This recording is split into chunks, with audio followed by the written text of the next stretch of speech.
2003 में आपने ग्रेजुएशन किया, बीए किया? 2012 में सर। अच्छा, 2012 में आपने किया है। उसके बाद से आप क्या कर रहे हैं? 2012 में सर बीए करने के बाद में मैंने जवाहरलाल नेहरू विश्वविद्यालय में प्रवेश लिया था। लेकिन सर मैं स्वास्थ्य कारण से अपने जो प्रास्नातक के जो कोर्स था उसे पूरा नहीं कर पाया। उसके बाद में 2016 में मैंने स्वयं पाठी छात्र के रूप में भूगोल में पोस्ट ग्रेजुएशन किया है और उसके उपरांत मैं एक कोचिंग संस्थान में भूगोल के अध्यापन का कार्य कर रहा हूँ और साथ में ही लोक सेवा परीक्षा की तैयारी कर रहा हूँ। मनोज, ये बताएं हमारी शिक्षा पद्धति में क्या कमी है कि इतने कोचिंग इंस्टीट्यूट्स हर विषय में, हर स्टेज पर एक बच्चा जब से पैदा होता है, +2 का स्टेज हो, इंजीनियरिंग का स्टेज हो, सिविल सर्विसेज का स्टेज हो और अन्य कई परीक्षाओं का, क्यों ज़रूरत पड़ती है कि कोचिंग करें तभी वो उनको सक्सेस मिलेगा? सर जहाँ तक मेरा मानना है सर, ये डिमांड और सप्लाई मिसमैच की समस्या है। हमारी जो शिक्षा पद्धति है उसमें रोज़गार दिलाने वाली शिक्षा की कमी है, इसीलिए उन्हें कोचिंग संस्थानों की ज़रूरत पड़ती है। उनको ऐसे प्रशिक्षण उनको प्राप्त नहीं होते, वोकेशनल ट्रेनिंग की कमी है और ऐसी उनको शिक्षा प्राप्त नहीं होती ताकि वो उस आधार पर कोई परीक्षा पास कर सके। इसीलिए वर्तमान में आर्थिक सर्वे में भी यह कहा गया है कि जैसे इंजीनियरिंग परीक्षा पास किए गए विद्यार्थी हैं उनको ब्रिज कोर्सेज करवाए जाए ताकि वो रोजगार प्राप्त कर सकें। मान लिया जाए मनोज, आपको ये मौका भारत सरकार देती है कि आप एक ब्लूप्रिंट तैयार करें कि हमारे यहाँ जो अनएम्प्लॉयमेंट की समस्या है जो बढ़ती जा रही है, हम 8 करोड़ और जॉब क्रिएट करना चाह रहे हैं, स्किल जॉब क्रिएट करना चाह रहे हैं, रेम्यूनरेटिव जॉब क्रिएट करना चाह रहे हैं, तो कौन सी व्यवस्था आप सजेस्ट करेंगे जिसमें कि जॉब का क्रिएशन हो सके विभिन्न फील्ड्स में? इसके लिए सर अगर मुझे ये जिम्मेदारी दी जाती है तो मेरा यह प्रयास रहेगा कि अगर किसी स्थान पर कोई शिक्षण संस्थान है और उसी संस्थान के समीप अगर कोई रोजगार प्रदान करने वाला कोई फर्म स्थापित होती है तो उन दोनों के बीच में कोई लिंकेज होनी चाहिए। आखिर जो रोजगार प्रदान करने वाली जो संस्थाएं हैं उनकी मांग क्या है और हम अपने संस्थानों में किस प्रकार के ज्ञान की आपूर्ति कर रहे हैं। अगर इन दोनों को अगर जोड़ के देखा जाएगा तो फिर जो डिमांड सप्लाई की जो समस्या थी उसे हम खत्म कर पाएंगे। दूसरी बात ये है कि आपको ऐसा नहीं लगता है कि जो बेरोजगारी की समस्या वो पढ़े लिखे लोगों में ज़्यादा है हमारे देश में वनस्पत कम पढ़े लिखे या अनपढ़ लोगों में? ये सर ये आपका ठीक निरीक्षण है कि वर्तमान जो मुख्य समस्या है वो अंडर एम्प्लॉयमेंट की ज़्यादा है अनएम्प्लॉयड से, क्योंकि भारत में जो क्वालिटी वाले रोजगार है उनकी मात्रा कम है और जो रोजगार है, जो अच्छे रोजगार है उनकी कमी है। इसीलिए हम देखते हैं कि विभिन्न जो निम्न श्रेणी की जो भर्तियां होती है उनमें भी पीएचडी धारक आवेदनकर्ताओं की काफ़ी बड़ी मात्रा होती है, इसलिए अंडर एम्प्लॉयमेंट भी एक गंभीर समस्या है। इस विरोधाभास को कैसे दूर किया जाएगा? इस विरोधाभास को सर दूर करने के लिए हमें नए रोजगार सर्जित करने होंगे। विनिर्माण क्षेत्र में जो हम पिछड़े हैं, किन किन क्षेत्रों में आपको लगता है कि हमारे पास अपॉर्चुनिटी है अभी जहां हम रोजगार मास लेवल पे क्रिएट कर सकते हैं? सर जहाँ तक मेरा मानना है हम सर्विस सेक्टर में हम कहीं ना कहीं सैचुरेशन की तरफ बढ़ रहे हैं और हमारा जो विनिर्माण क्षेत्र है, मैन्युफैक्चरिंग इंडस्ट्री, वो अब भी 16% पे है। इसलिए हमें मैन्युफैक्चरिंग के सेक्टर में जैसे लेदर इंडस्ट्री, शू इंडस्ट्री और कंस्ट्रक्शन सेक्टर, इस क्षेत्र में अगर हम प्रयास करें तो काफ़ी अच्छी मात्रा में गुणवत्ता युक्त रोजगार को सर्जित किया जा सकता है। तो इस बजट में भारत सरकार ने मेक इन इंडिया से असेंबल इन इंडिया का स्लोगन दिया है और इंटीग्रेट किया है दोनों को, इससे क्या फ़ायदा होने जा रहा है? सर अगर इसको मैं एक उदाहरण के द्वारा बताना चाहूँगा कि किस प्रकार जैसे चीन में पहले असेंबलिंग का काम किया जाता था और उदाहरण के लिए एप्पल फ़ोन की असेंबलिंग चीन में होती थी। उसके उपरांत वहाँ के जो रोजगार कर्मी थे उन्होंने उस तकनीक को सीखा और खुद के अपने नए ब्रांड शुरू किए। अगर भारत में भी हम असेंबलिंग का काम शुरू करेंगे तो हमारे जो नवयुवक हैं वो उस कौशल को प्राप्त कर लेंगे कि वो आगे चल के नए कंपनी खड़ी कर सके, नए फर्म स्थापित कर सके। इसलिए असेंबल इन इंडिया एक भारतीय विनिर्माण क्षेत्र में और मैन्युफैक्चरिंग सेक्टर में काफ़ी अच्छा कदम होगा। बहुत बहुत धन्यवाद। मनोज, आप हनुमानगढ़ से हो। Yes sir. अभी किसी भारतीय राजनीतिक नेता ने बजरंगबली को बड़ा महत्वपूर्ण बना दिया, कुछ बताइए। बजरंगबली के बारे में सर? नहीं, वो भारतीय कौन से वो राजनीतिक नेता है, क्या है इसके पीछे क्या कहानी है? सर एक तो उत्तर प्रदेश के मुख्यमंत्री महोदय ने भी बजरंगबली के ऊपर काफ़ी बयान दिए, और इसके अलावा सर अयोध्या मामले के कारण भी बजरंगबली हैं वो सुर्खियों में रहे हैं। अच्छा। और दिल्ली चुनाव में भी जो बजरंगबली का जो मुद्दा था एक, वो चर्चा में रहा। तो कोई नेता है जिन्होंने बजरंगबली के बारे में काफ़ी चर्चा की दिल्ली के चुनाव में? सर ऐसे मुझे पर्टिकुलर नाम पता नहीं, सॉरी सर। अच्छा, आप मुझे ये बताइए, अभी दिल्ली चुनाव हुआ था तो उसके बारे में आपने कुछ पढ़ा है? नहीं सर, मैं इसकी खास अभी नहीं पढ़ा है। समाचार पत्र आप पढ़ते हैं? हाँ सर, समाचार। अच्छा, कब से नहीं पढ़ा है? सर इस चुनाव का, क्योंकि अभी चुनाव के परिणाम आए हैं, तो उस परिणामों के बाद में क्या होता है वो मेरे हिसाब से ज़्यादा महत्वपूर्ण है। अच्छा, ये राजस्थान से कौन कौन से प्रमुख समाचार पत्र हैं जो हिंदी में निकलते हैं? राजस्थान पत्रिका और दैनिक भास्कर, 2 ये मुख्य समाचार पत्र हैं। तो राजस्थान पत्रिका के कौन है संपादक? सर सॉरी सर, मुझे पता, वो आपने ध्यान नहीं दिया है। और दैनिक भास्कर के? सॉरी सर, मुझे पता नहीं। मान लीजिए दोनों न्यूज़पेपर हैं, दोनों को आपने पढ़ा होगा, क्या अंतर पाते हैं दोनों में? कोई बुनियादी अंतर है दोनों में? सर राजस्थान पत्रिका के अंदर जो गवर्नमेंट एडवर्टीजमेंट है वो ज़्यादा होती है। अच्छा। इसलिए सरकारी कार्यालयों में उसको वरीयता दी जाती है ताकि सरकारी सूचनाओं को प्राप्त किया जा सके। और दैनिक भास्कर अपने आप में एक ऑल इंडिया लेवल का अखबार है। अच्छा। उसकी जो सामग्री होती है वो विविधीकृत होती है। यानी स्थानीय चीज़ों के लिए पत्रिका ज़्यादा जरूरी है। Yes sir. ठीक है। अच्छा, आपने तो कोचिंग में भूगोल भी पढ़ाया हुआ है। Yes sir. तो ये मुझे बताइए, जब आप भूगोल पढ़ाते हो तो क्या बताते हो, जो भूगोल पढ़ना क्यों ज़रूरी है? आप 4-5 मुझे कारण बता दीजिए। सर भूगोल विषय इसलिए महत्वपूर्ण है कि जिस परिवेश में हम रहते हैं उसको जानना सबसे पहले, और दूसरा उस परिवेश में कौन से संसाधन प्राप्त होते हैं, क्योंकि जो संसाधन प्राप्त होंगे उसी से हम अपनी आवश्यकताओं की पूर्ति करेंगे। तीसरा पर्यावरण, क्योंकि पर्यावरण जीवन का आधार है, इसलिए पर्यावरण को समझना भी जरूरी है। चौथा उसका संरक्षण, पर्यावरण को हम बचाएंगे तो उतना बेहतर हम उपयोग कर पाएंगे।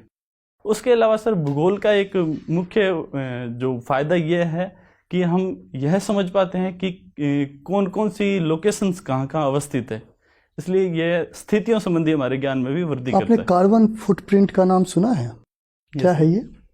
सर कार्बन फुटप्रिंट से तात्पर्य है, अगर कोई भी देश या कोई भी क्षेत्र संसाधनों का उपयोग करता है तो उस उपयोग करने के दौरान वो उत्सर्जन करता है, तो उपयोग के दौरान कितनी मात्रा में कार्बन का उत्सर्जन हो रहा है, यह उस देश या उस क्षेत्र का कार्बन फुटप्रिंट होता है। अच्छा, ऐसा माना जा रहा है जो कुछ समय में चीन और भारत बाकी देशों को पीछे छोड़ देंगे कार्बन फुटप्रिंट के क्षेत्र में। आपका क्या कहना है?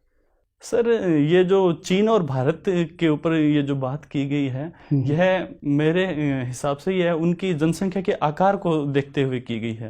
और जहाँ तक भारत का प्रश्न है, भारत को जो भारत के INDC टारगेट है, उन INDC टारगेट के स्तर पर भारत को ओवर अचीवर कहा गया है। और इस हिसाब से मैं कह सकता हूँ कि भारत का प्रति व्यक्ति कार्बन फुटप्रिंट है वो वैश्विक औसत से काफ़ी कम है। इसलिए भारत की जो एडेप्टिव क्वालिटी है, अनुकूलन क्षमता है, उस हिसाब से ऐसा नहीं होगा मेरे हिसाब से। चलिए, धन्यवाद। कल्पना कीजिए मनोज जी कि आप इस परीक्षा में सफल होकर किसी प्रदेश में कैडर आपको अलॉट होता है और आप वहाँ के जिलाधिकारी हो जाते हैं। एक व्यक्ति, एक ठेकेदार आपके पास आता है और वो आपको काफ़ी बड़ा रकम ऑफर करता है, पेशकश आपको करता है, और आप उसको मना कर देते हैं, जैसे जो कि आपको करना चाहिए एक अधिकारी होने के नाते। वो जो ठेकेदार है, कॉन्ट्रैक्टर है, वो आपके गृह जनपद में जाता है, आपका घर पता करता है और आपके बड़े भाई को बहुत सारा जो है पैसा ऑफर कर देता है। आपके बड़े भाई बहुत अच्छे इंसान हैं, लेकिन किसी ज़रूरत में वो फंसे हुए हैं, उन्हें पैसे की अविलंब ज़रूरत है। थोड़ा सा वो डगमगा जाते हैं और पैसे को स्वीकार कर लेते हैं। वो आपको फ़ोन करते हैं और आप इस भावनात्मक दबाव में आकर के कि चलो भाई हैं और काम होने में कुछ संभावनाएं भी हैं, आपने उसको आउटराइटली मना कर दिया था, फिर आपको लगता है नहीं कुछ संभावनाएं निकल आई हैं, हो सकता है इससे किया जा सकता है, और आप उनका काम कर देते हैं उस ठेकेदार का जिसे आपने पहले मना कर दिया था। बाद में आपको पता चलता है बाद में कि उस जो काम आपने किया भावनात्मक अपने भाई के फोन करने पर, जिन्होंने आपको पढ़ाया भी है तैयारी के समय, पैसा भी दिया है, उन्होंने पैसा लिया था उस काम का, आपकी प्रतिक्रियाएं कितनी होंगी और क्या होंगी? सर क्योंकि इस पूरी की पूरी प्रक्रिया के अंदर जो यह जो पूरी प्रक्रिया है वो आचरण नियमावली के अनुकूल नहीं है। इसमें पैसे के द्वारा किसी ठेकेदार का काम कराया गया है, इसका मतलब यह एक भ्रष्टाचार का उदाहरण है। इसलिए इस पूरी प्रक्रिया के संबंध में जो भी अनियमितताएं हैं उनको मेरे द्वारा विभाग के सामने रखा जाएगा। तो आप अपनी ही कमी बताएंगे विभाग को? सर क्योंकि क्या अगर आपने फोन करने पे दिया था? क्योंकि सर अगर कमी नहीं बताई जाएगी तो आगे चलकर यह मेरे कैरियर के संबंध में और बड़ी विकट समस्याएं उत्पन्न कर सकती है। इसलिए इसमें पारदर्शिता ही समुचित कदम होगा। नहीं तो क्या मतलब आप अपने भाई के खिलाफ क्या कार्रवाई करेंगे? भाई के खिलाफ उन्होंने तो पैसा ले लिया। सर उसमें जो अनियमितता है उसके संदर्भ में। और भाई के खिलाफ कोई कार्रवाई नहीं करेंगे? भाई के खिलाफ सर मेरी ये कार्रवाई होगी कि वो पैसा है उसकी जो भी जानकारी थी वो विभाग के सामने रखी जाए और वो पैसा है वो नहीं, उनको आप लौटाया कार्रवाई जाए। करने में सक्षम है ना? आप जिलाधिकारी हैं, आप मुकदमा पंजीकृत करा सकते हैं, उन्हें जेल भेज सकते हैं। आपकी कार्रवाई क्या होगी? सर उसमें वस्तुनिष्ठता बरतते हुए पूर्णतः मानकों के साथ उन पर कार्रवाई की जाएगी। क्या कार्रवाई करेंगे आप? जेल भेज देंगे उनको? सर सारे निजी रिश्ते, भावनात्मकता, इमोशनल अटैचमेंट, उनका बलिदान सबको ताक पर रख के आप जेल भेज देंगे? सर वस्तुनिष्ठता और निष्पक्षता लोक सेवा के आधारभूत मूल्यों में से है, इसलिए ऐसा करना अनिवार्य है। तो क्या आप उनके फोन पे काम करना पसंद करेंगे? उन्होंने आपने तो काम कर दिया उनका, तब तो आपने ये चीज सोची नहीं। सर यह अब गलती आप है। कार्रवाई की बात तो बाद में आ रही है, आपने तो अभी स्वीकार कर लिया कि आपने उनका काम कर दिया है। सर यह एक गलती है और इस आधार पर आगे आने वाली एक और गलती को दोहराना मेरे हिसाब से सही नहीं होगा। पहली बार आप उनके दबाव में आ जाएंगे जब वो फोन करेंगे तो? सर क्योंकि दो गलत सर एक सही नहीं बना सकते, इसलिए मैं दोबारा एक गलती और नहीं करूंगा। दोबारा ये गलती आप नहीं करेंगे? एक बार गलती लेकिन आप कर सकते हैं। उस गलती को मैं सुधारने के लिए विभाग के समक्ष जो भी तो स्थिति है, उसको मैं लिस्ट प्रकट बनाता हूँ। करूंगा। नंबर 1, भाई पर FIR लिखाएंगे, हाँ या ना? हाँ सर। जेल भेजेंगे? सर FIR के बाद जो जांच प्रक्रिया का परिणाम होगा उसका पालन किया जाएगा। उसका पालन करेंगे। उन्हें बचाने का कोई प्रयास नहीं करेंगे? नहीं सर। लेकिन पहली बार अगर उनका फोन आता है तो फोन उनकी बात मान लेंगे भावनात्मक दबाव में? सर भावनात्मक दबाव में क्योंकि स्थिति के अनुसार तो मैंने पहले ही मान लिया है, लेकिन मुझसे पूछा जाए तो मैं फोन पर इस बात को नहीं मानूंगा। हालांकि अगर वो उनका जो दावा है, उनकी जो कोई कांटेक्ट पाने की अगर योग्यता है तो उनको निष्पक्ष रूप से दिया जाएगा, लेकिन इसलिए नहीं कि उन्होंने मेरे भाई से फोन करवाया है इस कारण। ओके, चलिए। अच्छा ये बताइए, अभी हाल ही में माननीय सर्वोच्च न्यायालय ने ये कहा कि जो संविधान का आर्टिकल 16(4) है, जो आरक्षण को व्यवस्था में संभव बनाता है, उसको इनेबल कराता है, वो अब किसी भी वर्ग का मौलिक अधिकार नहीं रहा है। इस पर आपका क्या अभिमत है? सर इस संदर्भ में बहुत ही ब्रीफ बताइएगा। सर मेरे अनुसार अनुच्छेद 16 क्लोज 4 को अनुच्छेद 46 के साथ देखना चाहिए, जहां पे यह राज्य का कर्तव्य है कि वह मौलिक अधिकार नहीं रखना चाहिए। सर मैं ये कह रहा हूं कि अनुच्छेद 46 के साथ पढ़ना चाहिए। आप क्या पढ़ रहे हैं? आप मुझे स्पष्ट बताइए, आप इसको मौलिक अधिकार मानने के हक में है या नहीं है? एक जवाब दीजिए। यस सर, मौलिक अधिकार मानने के हक में। मौलिक अधिकार मानने के हक में। सुप्रीम कोर्ट के निर्णय से आप असहमत हैं? सर असहमति नहीं है, ये जो सुप्रीम कोर्ट के तो ये तो निर्णय असहमति हो गई भाई। पुनर्विचार किया जा सकता हाँ, तो है। अभी तो आप असहमत है ना? Yes sir. आप स्टैंड लेने से क्यों डर रहे हैं? अभी तो असहमति आप बता रहे हैं ना? Yes sir. कि सुप्रीम कोर्ट के जजों ने गलत निर्णय लिया है। यस आप उसे असहमत हैं, उसको मौलिक अधिकार रहना चाहिए, उसे राज्यों को विवेक पर नहीं छोड़ना चाहिए। Yes sir. हाँ, तो आप इतना संशय में क्यों हैं? कहिए हाँ नहीं छोड़ना चाहिए। चलिए सर प्लीज। मनोज शांत हैं? यस। अच्छा मनोज, मुझे बताइए, आप तो भूगोल पढ़ के आए हैं। एक सवाल मुझे हमेशा से परेशान करता है। दुनिया की आबादी का बहुत बड़ा हिस्सा नॉर्दर्न हेमिस्फीयर में रहता है, उत्तरी गोलार्ध में रहता है। दक्षिणी गोलार्ध में बहुत कम, शायद लगभग 10% लोग रहते हैं। ये अंतर इतना ज़्यादा क्यों? सर इसका एक तो मुख्य अंतर यह है कि जो मुख्य सभ्यताएं पली बढ़ी, जिसको विश्व का पालना भी कहते हैं, वो उत्तरी अफ्रीका और एशिया के अंदर हुआ। इसलिए मानव का जो प्रवास था वो यूरोप और एशिया के अंदर केंद्रित रहा। और दक्षिणी, आप मान रहे हैं कि इसके कारण भौगोलिक नहीं है, इसके कारण जो है वो जनांकिकीय हैं, इसके कारण जो है वो हिस्टोरिकल है? इसके सर दोनों मिले जुले कारण हैं। भूगोल के हिसाब से, भूगोल के विद्यार्थी की तरह बताइए कि वरना बराबर बंटना चाहिए था। आधे ऊपर रहते, आधे नीचे रहते, तो 10-5% कम ज्यादा। अगर भूगोल के सिद्धांतों के अनुसार अगर बताएं तो जिस प्रकार टेलर का प्रवास कटिबंध सिद्धांत यह कहता है कि मानव अपने उद्गम के उपरांत परिधीय क्षेत्र में गया है और दक्षिणी गोलार्ध उसकी अंतिम सीमा है। एशिया के बाद में दक्षिण एशिया। लेकिन वो उत्तर की तरफ ही क्यों चला, दक्षिण की तरफ क्यों नहीं चल दिया?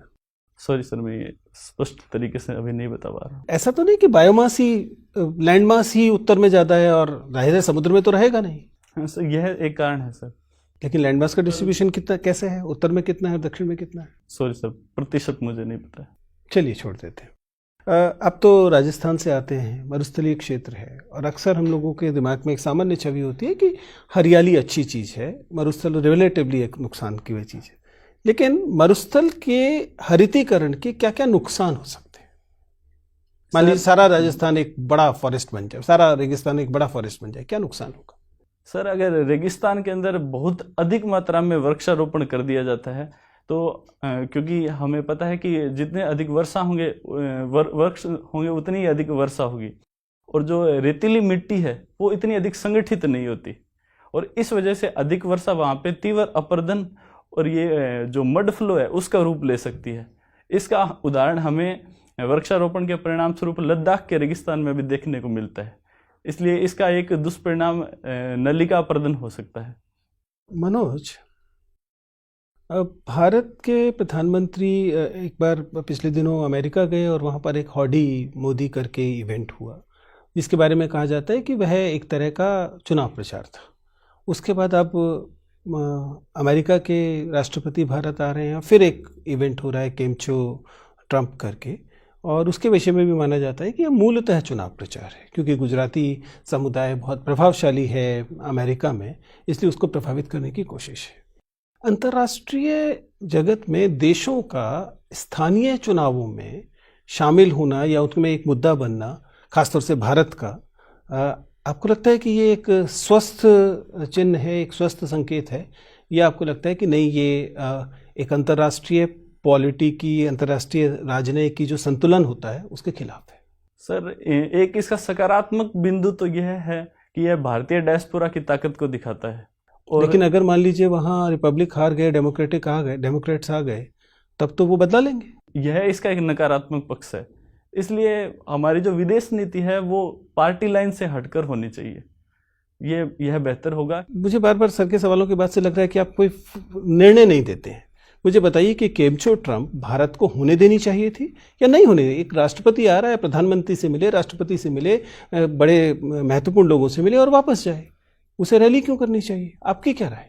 सर, इसमें रैली के अलावा सर जो भारत और अमेरिका के बीच में जो ट्रेड डील होनी है उसके लिए एक रैली की जरूरत है, रामलीला मैदानों की जरूरत पड़ेगी उसके लिए। वो तो आराम से किसी कमरे में, किसी होटल के अंदर, किसी बड़े जगह पर हो जाएगी, उसमें क्या दिक्कत है? उसके लिए रैली क्यों चाहिए? सर, उसके लिए रैली नहीं चाहिए, मगर वो अगर जनता से कांटेक्ट, आपकी राय बताइए। आप इस ऐसी कार्यक्रमों के पक्ष में हैं कि विपक्ष में? सर, इससे पीपल टू पीपल कांटेक्ट भी बढ़ता है। ट्रंप का गुजराती लोगों से मिलने से पीपल टू पीपल कैसे हुआ? ये तो राष्ट्रपति टू पीपल हुआ। सर, एक संलग्नता को, ये भारत और अमेरिका के पक्ष में संबंध है उसकी संलग्न पक्ष में। Yes sir. ठीक सर। हाँ मनोज जी, आप का जो जिला है वो किस लोकसभा क्षेत्र के अंतर्गत आता है? चूरू लोकसभा क्षेत्र के अंदर आता है। वहाँ से माननीय सांसद महोदय कौन से हैं? राहुल कसम। तो उन्होंने सांसद आदर्श ग्राम योजना के अंतर्गत क्या किसी ग्राम पंचायत को गोद लिया है, उसको आदर्श ग्राम के रूप में डेवलप कर रहे हैं? सर, इसका मुझे पता नहीं है कौन सा जिला है, क्योंकि मेरा जिला हनुमानगढ़ है और जो लोकसभा क्षेत्र है वो चूरू है, और उनका जो आदर्श ग्राम जो क्षेत्र है वो तारानगर तहसील के अंदर एक गांव है। लिया है उन्होंने? Yes sir. तो ये क्या है, सांसद आदर्श ग्राम योजना क्या है, और विथ रिस्पेक्ट टू आपका जो क्षेत्र है कितनी प्रगति हुई है? क्या वो आदर्श ग्राम के रूप में तब्दील हो चुका है? सर, आदर्श ग्राम योजना के तहत जो एमपी लेड फंड होता है उसके तहत उस निश्चित फंड का उपयोग करके किसी गांव को आदर्श ग्राम के रूप के अंदर परिवर्तित किया जाता है। लेकिन सर, इस स्कीम की एक मुख्य समस्या है कि इसके अंदर निश्चित फाइनेंशियल चैनल नहीं बनाया गया है, और कौन कौन से कार्यक्रम किए जाएंगे ये पूरा ब्यौरा तैयार नहीं किया गया। इसलिए ये योजना मेरे ख्याल से अपने जो पूर्ण जो क्षमताएं थी उनको प्राप्त नहीं कर पाई है। अच्छा, भारत सरकार की एक और बहुत महत्वाकांक्षी योजना थी आयुष्मान भारत, प्रधानमंत्री जन आरोग्य योजना। उसके बारे में कहा जा रहा है कि ऑन ग्राउंड जहाँ तक इम्प्लीमेंटेशन का सवाल है, क्रियान्वयन का सवाल है, ये बिल्कुल फेल हो रहा है। जो बेनिफिशियरीज हैं वो आज भी लाइन में लगे हुए हैं, उनको मेडिकेयर नहीं मिल पा रहा है जिस तरीके से घोषणा की गई थी, वादा किया गया। आप बताइए कि किस तरह की चुनौतियां हैं इसको इम्प्लीमेंट करने में। सर, इसकी जो मुख्य चुनौती है कि आयुष्मान भारत योजना है वो द्वितीयक और तृतीयक क्षेत्र की चिकित्सीय सुविधाएं प्रदान करती है, और उसमें भी जो अस्पताल में भर्ती मरीज होते हैं उनके लिए इनकी इस स्कीम की सर सबसे बड़ी समस्या है कि यह एक बार फिर जो क्यूरेटिव केयर है उस पर ध्यान देती है और प्रिवेंटिव और प्रोमोटिव केयर पर ध्यान नहीं देती। प्राथमिक चिकित्सा के संदर्भ में कोई विशेष कदम नहीं उठाया गया है। अगर कम्युनिटी हेल्थ सेंटर को अगर और मजबूत किया जाता तो में और बेहतर परिणाम प्राप्त होते, और द्वितीयक और तृतीयक चिकित्सा के लिए एक बार पुनः उन्हें अपने लोगों को गाँव से निकल के बड़े केंद्रों की तरफ जाना पड़ेगा और बेशक उनको लाइनों में लगना पड़ेगा, इसलिए वो जो मौलिक उद्देश्य था वो प्राप्त नहीं हो पाया। ठीक है, आपने राजनीति विज्ञान में भी अध्ययन किया है, आप मुझे बताइए कि संग्रीला डायलॉग और रायसीना डायलॉग, इस तरह के डायलॉग्स क्या हैं और क्यों आयोजित किए जाते हैं, उनका राजनीतिक महत्व क्या है किसी देश के लिए? सर, संग्रीला डायलॉग और जो रायसीना डायलॉग है, यहाँ पर जो पॉलिटिकल थिंकर और डिप्लोमेसी के जो थिंक टैंक है वो वैश्विक जो चुनौतियां हैं, वैश्विक राजनीति की चुनौतियां हैं, आगे आने वाले जो अवसर हैं और किसी प्रकार के जो डिसरप्शन पैदा हो रहे हैं उस पर गंभीर विचार विमर्श करते हैं। इसलिए आगे की रणनीति तय करने के हिसाब से ये डायलॉग अति महत्वपूर्ण है। अच्छा, अभी हाल में ही अमेरिकी राष्ट्रपति के विरुद्ध महाभियोग का एक प्रस्ताव आया था। आप मुझे बताइए कि अमेरिकी राष्ट्रपति और भारत के राष्ट्रपति को अगर महाभियोग के माध्यम से हटाया जाएगा तो क्या नियम है दोनों के लिए? जहाँ तक अमेरिका का प्रश्न है तो अमेरिका के अंदर प्रतिनिधि सभा से महाभियोग का जो प्रस्ताव है वो 50% + 1 के बहुमत से पारित होना चाहिए, जबकि सीनेट है, सीनेट से 2/3 बहुमत से पारित होना चाहिए। उसके उपरांत राष्ट्रपति पर महाभियोग का जो प्रस्ताव है वो पूर्णतः पारित मान लिया जाता है, जबकि भारत में जो दोनों सदनों से उसको 2/3 बहुमत से पारित होना चाहिए। ये इनमें एक मौलिक अंतर है। ठीक है, धन्यवाद। मनोज, हेरिटेज होटल से आप क्या समझते हैं? सर, हेरिटेज होटल मुख्यतः वे होटल हैं जो पहले पुराने दुर्ग होते थे और उनको होटल के रूप में मॉडिफाई किया गया है, और वो कहीं ना कहीं सांस्कृतिक विरासत और संस्कृति को दर्शाते हैं। तो आप इस विचार से सहमत हैं कि जो हमारे हेरिटेज बिल्डिंग्स हैं उनको हम कमर्शियल लाइंस पे कमर्शियल एक्सप्लॉइटेशन के लिए हम होटल्स में कन्वर्ट कर दें, बदल दें?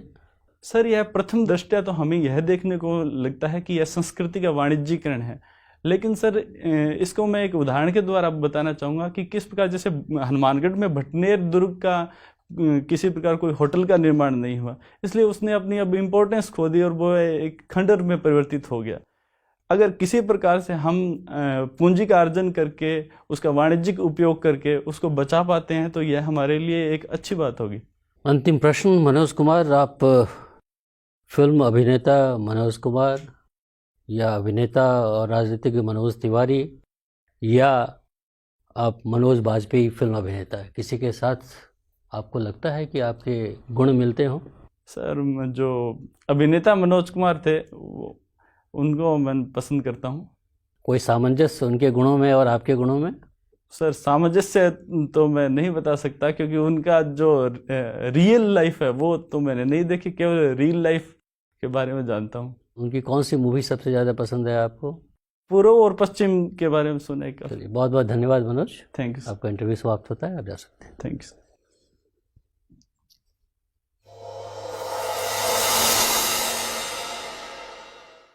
बैठिए मनोज। Thank you sir. कैसा अनुभव रहा आपका? अच्छा अनुभव रहा सर। अच्छा, पहली बार पे इंटरव्यू दे रहे हैं?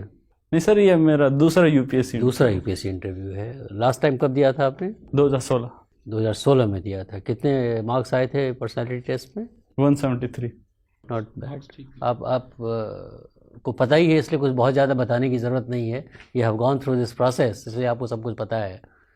आपकी पर्सनैलिटी बहुत अच्छी है, सबसे बड़ी बात है। स्माइलिंग फेस भी है, पर्सनैलिटी भी अच्छी है और ईमानदारी झलकती है आपकी बातों में। भाषा में पकड़ आपकी बहुत अच्छी है, अच्छी हिंदी आप बोलते हैं, this is a positive quality. आपका इंटरव्यू कब है? 4 मार्च को है। तो थोड़ा सा आप जहाँ पे डिसीजन मेकिंग क्वेश्चंस पूछा जाता है ना, कोशिश करें कि थोड़ा सोच लें 1 मिनट 2 मिनट मुझे बोलना क्या है, समझ रहे हैं ना।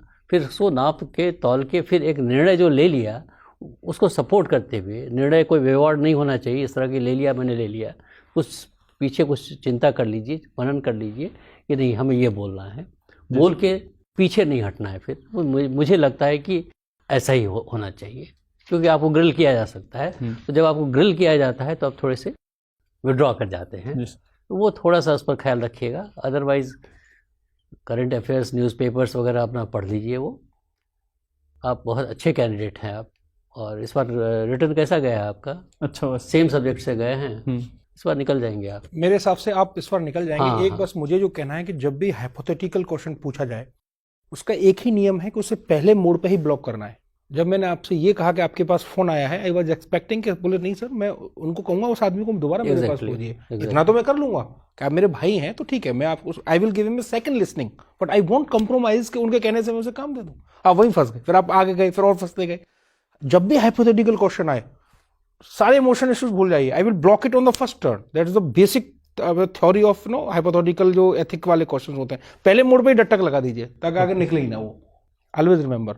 दूसरा, कुछ जगह हिंदी आपकी बहुत अच्छी है, लेकिन फिर भी कुछ जगहों पे जो प्रचलित अंग्रेजी शब्द हैं तो कभी कभी बीच में जरूर, जैसे आपने कहा द्वितीयक तृतीयक, प्राइमरी हेल्थ केयर तो समझ रहा है प्राथमिक, लेकिन द्वितीयक तृतीयक कहने में ना थोड़ा सा फिर भी ठीक है, लेकिन फिर भी कोई इंग्लिश के शब्द फिर बाकी का निकलते जहाँ हैं। डिसीजन लेना। लेकिन मैं आपको में जैसे आपको ये आपको पहले से एंटिसिपेट करना चाहिए क्वेश्चन पूछा क्यों जा रहा है, क्योंकि एथिक्स से रिलेटेड, समझ रहे हैं ना।